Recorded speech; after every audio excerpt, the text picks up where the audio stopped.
Chen Ping menebas dengan pedangnya, dan matahari tua itu langsung terlempar ribuan meter jauhnya, dan Chen Ping juga terlempar terbalik. Melihat pemandangan ini, wajah Master Sekte Zhou menjadi sangat jelek. Dia tidak menyangka kekuatan Chen Ping begitu menakutkan.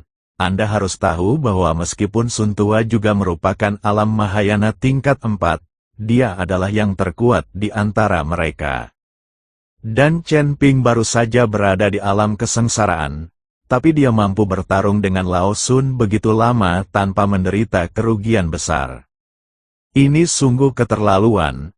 Master Sekte Zhou juga sedikit beruntung saat ini. Senang karena dia tidak menyerang Chen Ping secara membabi buta. Jika Chen Ping yang mengurus ini, bagaimana dia masih bisa main-main di masa depan? Setelah Sun Tua dipukul mundur oleh pedang Chen Ping, dia perlahan menundukkan kepalanya dan melihat ke bawah. Dia menemukan ada bekas luka di dada kirinya. Meskipun bekas luka itu tidak terlalu dalam, dia adalah seorang biksu muda dari kesengsaraan tingkat ke-7 realem mampu melakukannya. Cukup keterlaluan sampai pedang itu melukainya. Pada saat ini, Lao Sun sangat marah. Bagaimanapun, masih ada orang di sekitarnya yang menonton. Jika dia, seorang biksu tingkat 4 di alam Mahayana, tidak dapat menghadapi Chen Ping, seorang guru tingkat ke-7 di kesengsaraan realem, martabat apa yang dia miliki? Terlebih lagi, dia hanya mengolok-olok pemimpin klan Zhou, mengatakan bahwa tuan klan Zhou tidak berani menyerang Chen Ping dan sama penakutnya seperti tikus. Sekarang dia seperti ini, bukankah ini sebuah tamparan di wajahnya? Wah, aku tidak peduli siapa kamu, aku harus membunuhmu hari ini. Lao Sun mengepalkan tinjunya, dan aura menakutkan keluar dari tubuhnya. Aura itu menyapu ke arah Chen Ping seperti badai. Pada saat yang sama, tubuh Lao Sun seperti bulu panah, melesat ke arah Chen Ping. Tapi saat Old Sun bergerak, dia tiba-tiba berhenti, lalu mengerutkan kening dan melihat ke kehampaan di kejauhan. Bahkan pemimpin Sekte Zhou sepertinya merasakan sesuatu dan melihat ke kejauhan. Orang-orang dari dinasti Xiao akan datang, tidak ada lagi tinta. Pemimpin Sekte Zhou dengan cepat mengingatkannya. Old Sun mengangguk, lalu berkata, ayo kita lakukan bersama, bunuh anak ini, dan bagi upeti 100 tahun aliansi iblis secara merata. Setelah mengatakan itu, 3 biksu alam Mahayana tingkat 4 dan 2 biksu alam Mahayana tingkat 2 menyerang Chen Ping bersama-sama. 5 alam Mahayana, dibandingkan dengan Chen Ping, biksu tingkat 7 di alam kesengsaraan.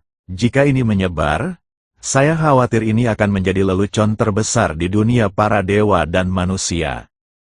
Aliran aura menakutkan terus menyebar ke segala arah. Seluruh kehampaan terdistorsi, jalan bergemuruh, dan alam semesta berguncang, seolah-olah dunia akan runtuh. Chen Ping mengerutkan kening saat dia melihat 5 orang menyerangnya bersama-sama. Kamu benar-benar tidak tahu malu. Chen Ping hanya bisa mengutuk beberapa orang. Tetapi dia tahu bahwa meskipun dia memarahi mereka, tidak ada gunanya sama sekali. Orang-orang ini semua adalah pembudidaya iblis dan tidak memiliki etika moral sama sekali. Chen Ping tahu bahwa dia pasti tidak rendah, tetapi dia tidak bisa duduk diam dan menunggu kematian. Chen Ping langsung mengayunkan pedang pembunuh naga di tangannya, menghalangi arah serangan 5 orang itu. Sambil memegang pedang pembunuh naga, Chen Ping langsung menggunakan busur Raja Audio Ilahi. asli channel Fix Ketika Silaturahmi. busur Raja Dewa ditarik sepenuhnya, roh jahat yang tak terhitung jumlahnya dari pola Dao di sekitarnya mulai mengembun menjadi bulu panah. Kelima orang itu tercengang saat melihat ini. Sebelum ada yang bisa bereaksi, Chen Ping dan keluarganya menarik busur mereka dan menembak. Diiringi dengan serangkaian suara yang mengejutkan, seluruh tubuh Chen Ping langsung terlempar. Bahkan jika Chen Ping mengeluarkan busur Raja Dewa, mustahil untuk memblokir serangan 5 biksu Mahayana. Saya melihat tubuh emas yang tidak bisa dihancurkan di tubuh Chen Ping hancur sedikit demi sedikit, dan kemudian berubah menjadi cahaya keemasan dan menghilang.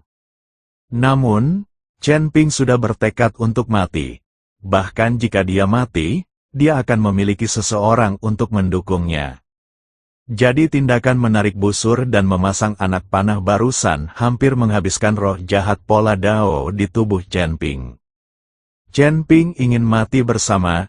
Teror busur Raja Ilahi juga mengejutkan 5 orang dari sekte Master Zhou. Mereka tidak pernah membayangkan bahwa Chen Ping akan memiliki senjata ajaib unik seperti busur Raja Dewa. Lao Sun memandangi lengannya. Dari pergelangan tangannya, satu tangannya terpotong. Beberapa orang lainnya juga terluka oleh anak panah yang ditembakkan oleh busur Raja Dewa. 5 orang bergabung dan gagal membunuh Chen Ping bahkan terluka sebagai balasannya. Busur Raja Dewa? Kenapa orang ini memiliki busur Raja Dewa di tangannya? Lao Sun melihat lengannya yang patah dan bertanya dengan tidak percaya. Semua orang juga menatap busur Raja Ilahi di tangan Chen Ping, dan tidak bisa menahan cemberut. Bagaimanapun, busur Raja Ilahi terkenal di dunia para dewa dan manusia. Mereka tidak tahu bagaimana busur Raja Dewa muncul di tangan Chen Ping, seorang biksu muda di alam kesengsaraan. Aku benar-benar meremehkan anak ini, sepertinya pasti ada kekuatan di balik anak ini. Lao Chao berbisik, pemimpin sekte Zhou tidak berbicara, tetapi terus mencubit jarinya, seolah sedang menghitung sesuatu. Setelah beberapa saat, wajah Master Sekte Zhou menjadi sangat jelek, dan kemudian dia memandang Tian Luo dan Tian Sa dengan tenang dan berkata, "Jangan terburu-buru, lari saja ke belakangku." Master Sekte, meskipun Chen Ping memiliki busur Raja Dewa, dia hanya berada di alam kesengsaraan. Jika kita bekerja sama, kita pasti bisa membunuhnya. Kenapa kamu masih berpikir untuk melarikan diri? Sungguh memalukan. Tian Luo berkata dengan sangat bingung. Dengan begitu banyak dari mereka, bagaimana mereka bisa takut pada Chen Ping, seorang biksu muda di alam kesengsaraan? Master Sekte Zhou langsung menamparkan Tian Luo. Kamu tidak tahu apa-apa. Aku sudah menemukan jawabannya. Ada seseorang di belakang anak ini. Kamu tidak boleh menyinggung perasaannya. Kamu bisa kabur atau tidak sebentar lagi. Tapi jika kamu mati, jangan salahkan aku. Sekte Master Zhou menamparkan Tian Luo dan berkata. Ketika Tian Luo melihat ini, dia tidak berani berbicara lagi. Zhou tua, kamu tidak memiliki kemampuan lain, tetapi kamu cukup pandai memukuli murid-murid. Lao Chao berkata pada pemimpin Sekte Zhou. Pemimpin Sekte Zhou tidak memperhatikannya, tetapi melihat sekeliling, memikirkan cara melarikan diri. Baiklah, kata Bi, ayo kita pergi bersama dan bunuh anak ini, pasti ada banyak hal baik dalam dirinya. Lao Sun berkata dengan wajah jelek, saya adalah alam Mahayana tingkat 4 yang bermartabat, tetapi tangan seorang biksu muda di alam kesengsaraan dipotong. Oke. Ayo pergi bersama, Lao Chao mengangguk. Lao Sun meraung dan bergegas menuju Chen Ping, Lao Chao mengikuti dari belakang. Lari, Master Sekte Zhou berteriak dan lari bersama Tian Luo dan Tian Sa. Lao Sun dan Lao Chao tertegun, berhenti dan menatap kosong ke arah pemimpin Sekte Zhou dan mereka bertiga. Ketiga orang itu berlari lebih cepat dari kelinci dan menghilang dalam sekejap mata. Lao Sun mengutuk, apa yang mereka lakukan? Bukankah Zhou tua terlalu pengecut untuk ditakuti oleh seorang biksu muda di alam kesengsaraan? Lao Chao juga bingung, orang ini rakus hidup dan takut mati. Saat saya kembali, saya pasti akan melapor kepada pemimpin aliansi dan menghukum orang ini. Wajah Sun tua penuh amarah. Lalu dia melanjutkan, Chao tua, kita berdua juga bisa membunuh Chen Ping. Tepat pada waktunya untuk membagi harta miliknya secara merata. dan masih mendapat ibadah 100 tahun. Bisakah kita berdua melakukannya? Ketika Lao Chao melihat Master Sekte Zhou melarikan diri bersama murid-muridnya, jantungnya mulai berdebar kencang. Lao Sun mengerutkan kening dan berkata, "Mengapa tidak? Kami berdua dari alam Mahayana tingkat 4 tidak bisa menghadapi Chen Ping. Jangan ragu-ragu. Jika orang-orang dari dinasti Xiao datang, kami akan pasif." Lao Chao melihat busur Raja Ilahi di tangan Chen Ping, dan mengertakkan giginya untuk terakhir kalinya dan berkata, "Kami setuju, bunuh Chen Ping, aku ingin busur Raja Ilahi." Lao Sun hanya bisa mengangguk tak berdaya dan berkata, "Oke, selama kamu membunuh Chen Ping, kamu bisa memilih apapun yang kamu mau. Ayo kita lakukan." Ketika Lao Chao mendengar ini, dia langsung menjadi energi. Kedua orang itu berubah menjadi aliran cahaya dan langsung menuju Chen Ping. Bahkan jika Sun Tua kehilangan salah satu tangannya, kekuatannya tidak akan terpengaruh sama sekali. Melihat ini, Chen Ping menarik napas dalam-dalam dan menyingkirkan busur Raja Dewa. Pukulan tadi hampir menghabiskan seluruh energi jahat tanda Dao miliknya. Memegang pedang pembunuh naga erat-erat dengan kedua tangannya, Chen Ping berencana melancarkan serangan terakhir. Setelah pukulan ini, apapun hasilnya, Raja Iblis Ciyun akan mengambil alih. "Nak, jika kamu memintaku untuk mengambil alih ketika kamu akan mati, aku tidak berani.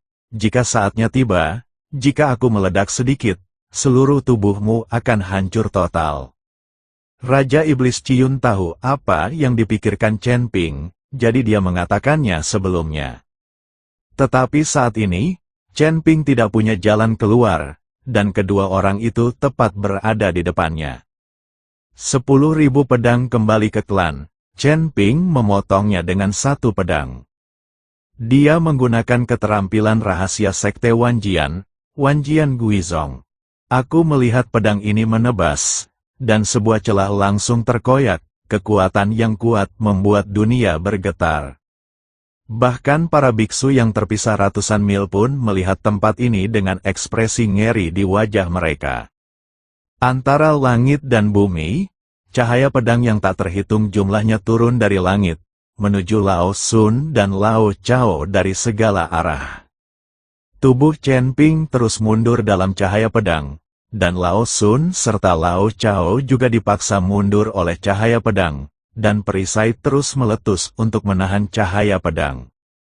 Namun meski begitu, ada lebih dari selusin luka, besar dan kecil, di tubuh mereka, meskipun tidak ada satupun yang berakibat fatal. Sungguh keterlaluan bahwa seorang biksu tingkat 7 di alam kesengsaraan melukai dua biksu tingkat 4 di alam Mahayana. Mengerti? Saat ini, tubuh Chen Ping sangat lemah. Serangan pedang barusan menghabiskan hampir seluruh kekuatan di tubuhnya. Saya melihatnya memegang pedangnya di tanah, dan darah terus mengalir keluar dari tubuhnya. Jika bukan karena kekuatan fisik Chen Ping, pukulan pedang tadi mungkin akan menjadi bumerang bagi Chen Ping sendiri. Chen Ping bahkan tidak bisa berpikir untuk melukai dua biksu Mahayana tingkat 4 dengan satu pedang. Dia hanya mencapai langkah ini dengan mengandalkan keyakinan bahwa kita akan mati bersama pada akhirnya dan mengeluarkan kekuatan terakhir di tubuhnya. Meski dua orang terluka, namun tidak berakibat fatal sama sekali. Tapi serangan balasan yang diderita Chen Ping hampir membuatnya koma. Dengan kondisi tubuhnya, meski dikendalikan oleh Raja Iblis Ciyun, itu akan sia-sia. Raja Iblis Ciyun hanya mengerahkan sedikit kekuatan, dan tubuh ini akan hancur. Anak ini sudah tamat, sekarang jika kita mengambil nafas saja, dia mungkin sudah mati. Ketika Lao Chao melihat situasi Chen Ping, dia tersenyum dingin dan berkata, "Ya, anak ini berada di ujung kekuatannya, tapi dia bisa memblokir dua serangan kita dan melukai kita. Itu cukup untuk dia banggakan di luar." Setelah Lao Sun selesai berbicara, dia perlahan berjalan menuju Chen Ping. Di mata mereka, Chen Ping telah menjadi seekor domba yang harus disembelih. Nak, lari, Raja Iblis Ciyun melihat ini dan berkata pada Chen Ping. Chen Ping tiba-tiba tersenyum, lari, kamu tidak bisa lari. Chen Ping tahu bahwa dia tidak dapat melarikan diri hari ini. Chen Ping membuang pedang pembunuh naga di tangannya dan perlahan duduk bersila. Saat Chen Ping duduk, 3 aura menakutkan terus mengalir di tubuh Chen Ping. Kekuatan ketiga klan perlahan melingkari tubuh Chen Ping, dan kemudian diringkas menjadi pedang panjang. Pada saat yang sama, tubuh Chen Ping terbakar api, dan kembang api berwarna-warni terlihat sangat indah. Langit menjadi gelap, dan bintang-bintang muncul di atas kepala Chen Ping, beberapa bintang redup, dan beberapa bintang terang. Di antara bintang-bintang itu, ada berbagai macam aura, yang terus-menerus terkondensasi menjadi pedang panjang. Ekspresi Chen Ping berubah sangat jelek, ganas seperti hantu. Jiwa di dalam tubuh meleleh dengan kecepatan yang mengerikan. Chen Ping membakar seluruh kekuatannya dan bahkan menerangi ruang aslinya. Dia bisa mati, tapi dia harus membiarkan 2 orang di depannya mati bersamanya. Bintang berkelap-kelip di langit, dan tanah di bawah kakiku berkilau dengan seberkas cahaya putih, membentuk pola bagua yang sangat besar. Langit dan bumi bergema satu sama lain, dan kekuatan mengerikan menyebar antara langit dan bumi.